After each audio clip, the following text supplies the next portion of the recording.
Arkadaşlar merhaba. Medler'den İslamiyet dönemine kadar olan Kürtlerin tarihiyle ilgili videonun ikincisini sizle birlikte çekiyoruz. Biraz sesim az gelebilir. 2 haftaya kadar kameram ve yeni mikrofonum gelecek. Lütfen o zamana kadar biraz sabırlı olun. Sesi açın ya da kulaklık takın. O şekilde dinlemeye çalışın. Telefonu telefoncuya verdikten sonra artık hem görüntü kalitesi çok bozuldu hem de maalesef ses noktasında bayağı bir sıkıntı yaşıyorum. Türkiye'de işini doğru düzgün yapacak insan bulmakta çok zorlanıyorum açıkçası. Birçok işimi de o yüzden engelliyorum. Hani bunlara teslim edersem yapamazlar diye maalesef telefonda da aynı şeyle karşılaştım.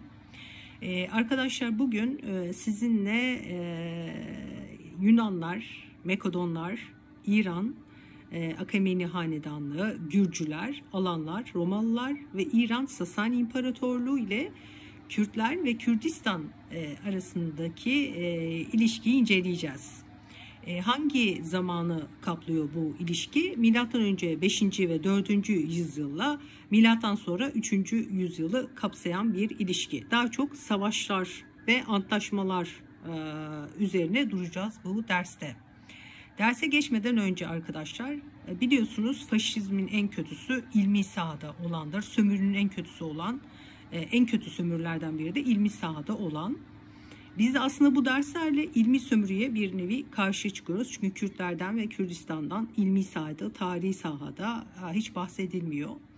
Ali Şeriati'nin kitaplarını okuduğumdan bahsetmiştim ve orada Kendisi Olmayan İnsan adlı kitabında 2 kişiden bahsediyor. Bakın emperyalistler ve emperyalistler tarafından sömürülenlerle ilgili ne diyor? Bu da bizim için bir yol göstericisi olsun ve derslerimizi daha da anlamlı kılsın. Diyor ki Ali Şeriati, bugün ressamlar, sanatkarlar, sosyologlar, psikologlar, antropologlar ve medeniyet bilimciler insana ait sembolleri incelerken insanın bozulduğunu ifade eder. Emperyalizmi evet insanı bozdu. Hem sömüreni hem de sömürülerini bozdu. Kuzey Afrikalı sosyolog Albert Memmi bir kitabında diyor ki 2 insan var. Bir sömüren bir de sömürülen. Sadece istismar edilen, sömürüye maruz kalan, emperyalizme hedef olan insan ve millet insan olmaktan çıkmaz. Aslında kaybetmez, çirkinleşmez. Sadece o değildir çirkinleşen. Sömüren de hakiki simasını kaybeder. Zira öldürdüğü için maklul durumuna düşer. İnsani hayat ve hususiyetlerini de kaybeder. Adeta bir cenazeye döner der. Bu minvalde cümleleri var. Ve zamanla insan olmaktan uzaklaşır, artık bir kurt ve gergedan haline gelir der. Sömürenler için bunu kullanıyor. Yine Fransız Sartre de der ki sömürülen milletlerin aydınları bizimle mücadele ederler. Elimizi kendilerinden çekmeye çalışırlar. Bu süreçte kendileri dürüst, bağımsız ve sağlıklı insanlar ve milletler olmaya başlarken bizi de iyileştirirler. Çünkü emperyalistler olarak başka insan ve milletlerin dinini, kültürünü, erdemlerini, ahlakını sömürürken biz de sağlıklı, dürüst ve bağımsız insanlar olmaktan çıktık. Biz de kan içicilik, barbarlık, vahşilik, yağmacılık, soygunculuk ve başkalarına kötülük yapma gibi eylemler ve karakter şekilleri oluştu diyor. Dolayısıyla da şöyle devam ediyor. Sömürülmek bir hastalık ise sömürmek de bir hastalıktır. Biz de ilmi sahada olan sömürülcülüğe bu derslerle karşı durmaya çalışacağız. Bir nevi emperyalistlerin rolünü oynamış olan İttihat ve Kemalist zihniyet çerçevesinde şekillenmiş olan Türk tarihine karşı bir çizgi çizeceğiz ve onun da şifalanmasına açıkçası bu derslerle vesile olacağız ve o okumaları yapıp Kürt tarihiyle ilgili bir şey bilmeyen ve Kürtlere karşı ön yargı geliştiren Türk kardeşlerimizin de şifacısı olacağız. Kendimiz de bu arada Sartre'nin söylediği gibi bağımsız, dürüst aydınlar olarak kendimizi var etmeye devam edeceğiz. Evet ne demiştik? Bu derste 5. ve 4. yüzyılla 3. yüzyıl arasında, milattan sonra 3. yüzyıl arasında Yunan, Makedon, İran, Akameni, Gürcüler, Alanlar, Romalılar ve Sasani ile Kürtler ve Kürdistan'ın ilişkisi üzerine duracağız. Şimdi çeşitli kaynaklardan başlayalım. Yunanlardan başlayalım. Bakalım Yunanlar içerisinde kim Kürtlerden bahsetmiş, nerede bahsetmiş? Ksenofon Anabasis adlı eserde 10.000'lerin dönüşü sırasında karşılaştıkları bir kavimden bahseder. Kardüşoy ismini verir ve bu ismi de ilk kullanan kendisidir. Bu kavimden çok korktuklarını ve eziyet çektiklerini ifade eder, Derbent boğazında karşılaştıklarını da belirtir. Onlar için, yani Kardüşoy halkı için şöyle der: Farslara itaat etmediler, onlara hiçbir zaman boyun eğmediler. İran krallarından biri 120.000 kişilik bir orduyla önlerine üstlerine geldiği zaman onlara boyun eğmediler. Peki Ksenofon kim? Ksenofon Sokrates'in öğrencisi, M.Ö. 5. ve 4. yüzyıllarda yaşamış. Daha sonra İran Akameni Hanedanlığı'na bakalım. Kürtlerle nasıl bir ilişki kuruyor? Kürdistan'la tarihsel bağlamda karşılaşmaları nelermiş? Akameni krallarının 12.'si 3. Dara kral olmadan önce Ermeniye ve Kurden bölgelerinde valiydi. Kurden, Kardukya bölgesinin sınırları o zaman yukarı Zap'tan Dicle Nehri kaynaklarına kadar uzanıyordu. Daha sonra Dara, 3. Dara, Ermeniye ve Kurden bölgelerine kral olarak geliyor. Makedonlara bakalım. Makedonlarla Kürtler ve Kürdistan arasındaki ilişki nasıl olmuş? İskender Akameni otoritesini yıkınca Kürt bölgeleri de İran mirası içerisinde yer aldığı için Makedonların hakimiyeti altına giriyor. Büyük İskender M.Ö. 4. yüzyılda Babil'de ölünce toprakları da komutanları arasında paylaşılıyor. Dolayısıyla da Kürdistan'da Makedon hakimiyetinin altına giriyor. Selevkilerin egemenliği altına giriyor yani Kürdistan. Tabii egemenliği altına giriyor ama kontrolü sağlayamıyorlar. İsyan ve ayaklanmalar sürekli devam ediyor. Sonra Ermeniler Kürdistan'ın kuzeyini işgal ediyorlar. M.Ö. 2. yüzyılda oluyor bu. Güney Kürdistan'da da M.Ö. 1. yüzyılın başlarına doğru Ermenilerin egemenliği altına giriyor. Ermenileri de görmüş olduk. Ünlü coğrafya tarihi uzmanı Astrabon, Ermeni devleti ile ilgili şöyle söylüyor. Yani Ermenilerin Kürtlerle ilgili düşünceleri bakalım nasılmış, karşılaşmaları. Diyor ki Kürt halkı sanat ve mühendislikte büyük oranda yetkinlerdi, ilerideydiler ve Ermeni kralı Tigran da onlara güveniyordu ve yönetim işlerinde tıpkı teknik işlerde olduğu gibi onlara yetki veriyordu diyor. Strabon olarak da geçer ve Yunan tarihçi, coğrafyacı ve filozoftur. Yaşadığı dönemde bilinen yerlere yapılan göçlere ve hangi milletlerin nerelerde yerleştiğine dair gerçekçi çalışmaları var ve bu çalışmalarıyla da ün kazanmış biri. Roma aristokrasisinden olduğu ve orayla kan bağı olduğu söyleniyor. Ve bugünkü Amasya ili sınırları içerisinde önce varlıklı bir aileden dünyaya geldiğine dair de bilgiler var. Dünyanın ilk coğrafyacısı olarak da kabul ediliyor. Yani Astrabon ya da Strabon olarak da geçer. M.Ö. 64 ve M.Ö. 24. yüzyıllarda yaşamış. Tarihin ilk coğrafyacısı arkadaşlar Kürtlerden bahsediyor. Biraz Strabon'un dünyaya bakış açısına bir değinelim. Bakalım evren tasavvuru nasılmış, mutluluk anlayışı ve refaha ulaşma düşüncesi nasılmış. Kendisi Stoa okulunun erdemlerini benimsiyor. Önce Aristocu tabii. Stoacılıkta M.Ö. 3. yüzyılın başlarında Atina Agorası'nda Kıbrıs'ın Zenon tarafından kurulan bir Helenistik felsefe ekolü. Mantık sistemi ve doğal dünya hakkındaki görüşleriyle beslenen bir kişisel erdem etiğini benimsiyorlar. Ve eudaimonia adlı refah düzeyine ulaşmanın yolunu ve yöntemini erdemli olmaktan geçtiğini savunuyorlar ve hayatlarını bu minvalde devam ettiriyorlar. Böyle biri. Şimdi devam edelim. Milattan önce 1. yüzyılda Romalı komutan Lucullus Ermeni krallığına saldırıyor. Aşkani kralı Ferhat da Kurden ve Adıyaman bölgelerine saldırıyor. Harran dolaylarında, yani Urfa'nın ilçesi Harran dolaylarında savaş oluyor ve Aşkanilerin 13. kralı 1. Urdimi zamanında Romalılar ile Persler arasında bu savaş gerçekleşiyor. Romalı komutan Krasus öldürülüyor. Roma ordusu perişan ediliyor. Tarihler M.Ö. 53'ü gösteriyor. Demek ki Romalılarla Persler arasındaki savaşlarda Kürdistan bölgesinin bir savaş alanı olarak kullanıldığını görüyoruz Harran'a baktığımız zaman. Milattan önce 36'da Kürdistan Romalı komutan Mark Antoine egemenliği altına giriyor.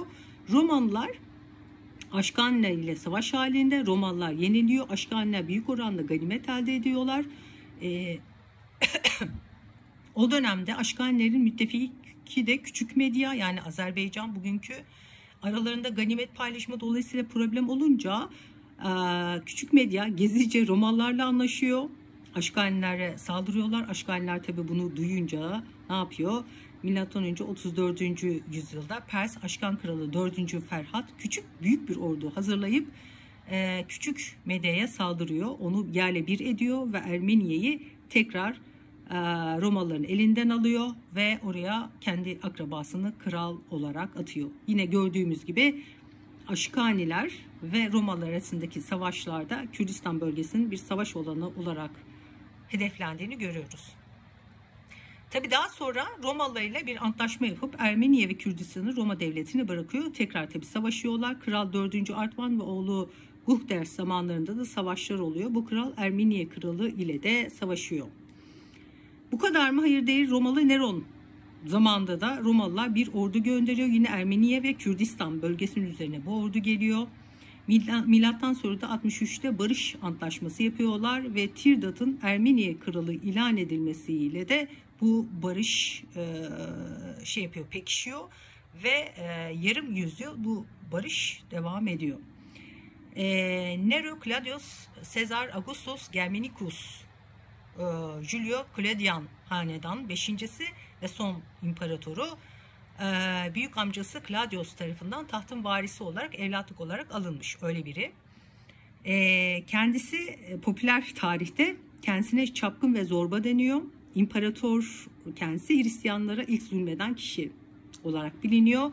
Güzel sanatlar, müzik ve spor etkinliklerinde ismi çok geçiyor. Hatta bu müzik ve sporla, sanatla ilgilenenlerin de hamisi olduğu söyleniyor. Onunla ilgili birçok rivayet var. Hatta Kendisi Olmayan İnsan adlı kitabında Ali Şeriati ondan bile bahsediyor. Sözde mesela bir yerleri falan yaktığı zaman eline müzik aletini alıp çalıp o yangını seyredermiş. Öyle bir rivayet falan da var. Ama bilmiyoruz tabii ne kadar doğru. Neyse, bu yıllarda Ermeniye, Kürdistan ve Küçük Medya alan Gürcü hücumuna da uğruyor. Yani sadece büyük devletler Kürdistan bölgesine arkadaşlar saldırmıyor. Bir de Gürcüler ve alanları da görüyoruz. Ve talan ediyorlar Kürdistan'a, Küçük Medya'ya falan saldırdıkları zaman. Aşkaniler de kesinlikle müdahale etmiyorlar. Halk kendi çabasıyla kurtuluyor. Bu alanlarda kim? Bunlar da talancı bayağı bir. İran'da yaşayan Ari kökenli bir halk. Önceleri Güneydoğu Kafkasya'nın Deryal bölgesinde yaşıyorlar. Sonra Folç Havzası'na kadar yayılıyorlar. Hicri 7. yüzyılda da Moğol istilası ile batıya göç eden bir küçük bir kuvvet diyelim. Milattan yalnızca bir yıl önce Aşkani hükümeti Romalılar ile antlaşma yapıyor. Aşkaniler Ermeniye ve Kürdistan'ı Romalılara bırakıyor. Bunu daha önce söylemiştik zaten. Romalılara biraz daha bakalım. Milattan sonra 100 tarihinde Romalı kral Trajan Ermeniye'ye saldırıyor ve kral Tirdat'ı tahttan indiriyor. Trajan 115'te Suriye yoluyla Kürdistan ve Ermeniye'ye saldırıyor. Ermeniye'yi tamamen ortadan kaldırıyor. Fars körfezine kadar ulaşıyor. Mezopotamya, Adıyaman, Hadar, Hatra ve Babil'i ele geçiriyor. 122'de de Roma kralı Haderyan Fırat Nehri ülkesi ile Pers İmparatorluğu arasında sınır kabul edilen bir yere ulaşıyor. Fakat aralarında bir barış imzalanıyor ve barışın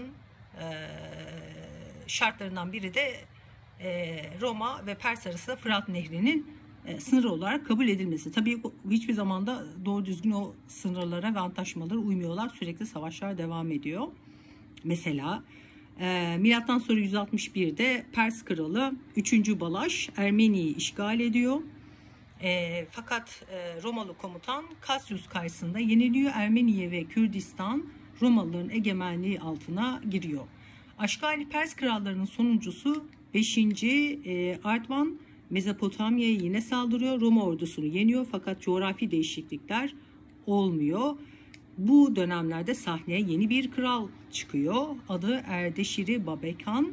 Aşkani'nin egemenliğine son veriyor ve ilk Sasani İmparatoru olarak kendisi geçiyor. Sasanileri kuruyor. Şimdi Türkiye İslam Ansiklopedisinden aldığım bir bilgiyi size paylaşayım. Bakalım kimmiş bu kral? Kendisiyle ilgili bayağı bir efsanevi ifadeler var. Eski Farsça'da yani Avesta dilinde Rıtahşira Arteherhes olarak geçiyor. Orta Farsça'da Arteşir şeklinde telaffuz ediliyor ve kutsal padişah olarak mana veriliyor buna. Bu isim sadece de Sasanilerde mi görülüyor? Hayır. 3 tanesi Ahamenilerde, 3'ü de Sasanilerde görülüyor. Bu isimden 6 tane hükümdar var.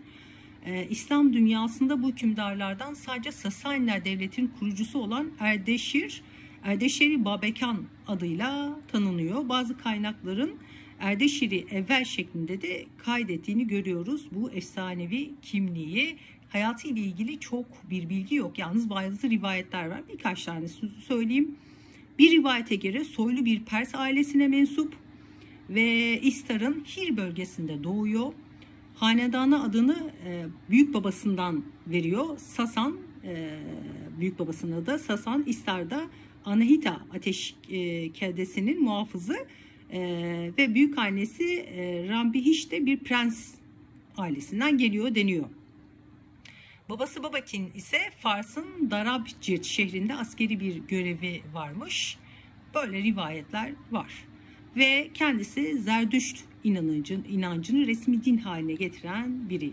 Gördüğünüz gibi arkadaşlar Kürt ve Kürdistan tarihini hem küçük kuvvetler hem de büyük kuvvetlerin savaşlarında, antlaşmalarında görüyoruz. Kimleri gördük bu derste? Yunanları, Makedonları, İran Akemenileri, Ermenileri, Gürcüleri, Alanları, Romalıları ve Sasanileri, Kürtler ve Kürdistan tarihi söz konusu olduğu zaman gördük. Hangi dönemleri kapsıyordu? Milattan önce 5 ve 4. yüzyıldan başladık. Milattan sonra 3. yüzyıla kadar olan dönemi kapsamış oldu. Bu dersleri niye yapıyoruz? Çünkü Türk tarihi içerisinde Kürtlerden hiç bahsedilmiyor. Diğer milletler de Kürtlerden bahsetmiyordu. Neden bahsetmiyorlardı? Çünkü ulus devlet anlayışına dayalı devletler kurdukları için ve ilmi sahada da ulusçuluk, faşizm söz konusu olduğu için bizden bahsetmiyorlardı. Biz de Ali Şeriati'nin, Albert Memmi'nin ve Sartre'nin söylediği gibi sömürülen milletler olarak sömürenlere karşı varlığımızı belirtiyoruz. Hem onları hem de kendimiz bu vesileyle iyileştirmiş oluyoruz. Bir dahaki derste umarım ki o zaman kameram gelir.